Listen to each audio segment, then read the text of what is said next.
So this morning we're looking at Coty, which is a fragrance maker looking to beautify itself for its IPO. It came out with its filing a couple of days ago. Agnes, you've been looking at it, and you reckon it could be worth anything up to $5 billion. And this, of course, is a company which suddenly went after Avon a couple of months ago. So what have you found? What's the deal with this? It's kind of interesting. I mean, again, like, it went after Avon. That bid failed, and so they basically did what they said they were going to do, which was try to do an IPO. Right. And just looking at the numbers and looking at some of its comparables, like Estee Lauder and L'Oreal, you start applying some of those multiples to the numbers that they put out in their S1 filing, and it starts to look pretty attractive. I mean, you could get any, market cap of like 3.6 to about $5 billion. Okay. And it's growing. It's been buying a couple of companies. Exactly. It went on this acquisitions spree about a year ago, and it's obviously looking to basically expand its footprint. But it's still worth less than Avon's worth about what, $7 billion, I think, today. Yeah, I mean the argument is, of course, if it gets attracts a multiple, and we're talking about enterprise value to EBIT, operating profit.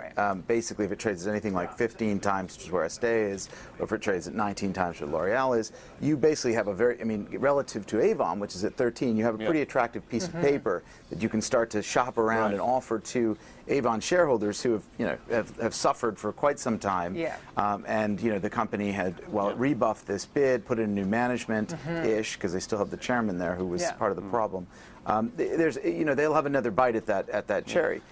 Yeah, and I think it's even more compelling because if you look at Avon's share price as well, it's come down quite a bit since Coty pulled back. So again, I have a feeling these shareholders also might be really a little bit more. Of course, there are some warts to it, right? So as you point out, I think in your piece, they've got dual share classes. So the Ryman family, a lot of cosmetics companies do, but nonetheless. Yeah, but the Ryman family have like 67% of the vote. You've got certainly a pretty volatile IPO market through the rest of the year. You would think with all the fiscal cliff, economic issues that are coming up.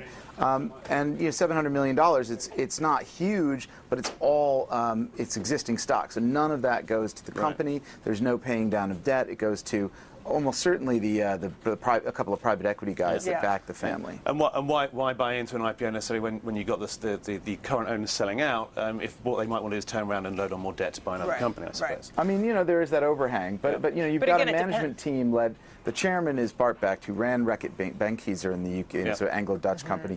I mean, he really did a tremendous job using acquisitions and creating efficiencies. Reckitt Benckiser was probably the best performing fast, consumer goods company for many, many years. And so the fact that he's at the helm, he's got, I think, a percentage or so of the company. Will give investors would like to see his next trick, I think. So he'll have a following. And that's the thing. And then what I was going to say too is like it all does. If you get the backdrop, if the backdrop gets a little bit better, then people can focus on things like that. I mean, it's going to matter, like basically what the global economy looks like, what we're seeing in the U.S. and all these. Well, so they're getting themselves ready. We'll see what happens next. Maybe they'll go for Avon. That's certainly shareholders have been saying are sitting there waiting for something to go right at Avon. We'll keep an eye on that, and we'll be back tomorrow with more breaking views.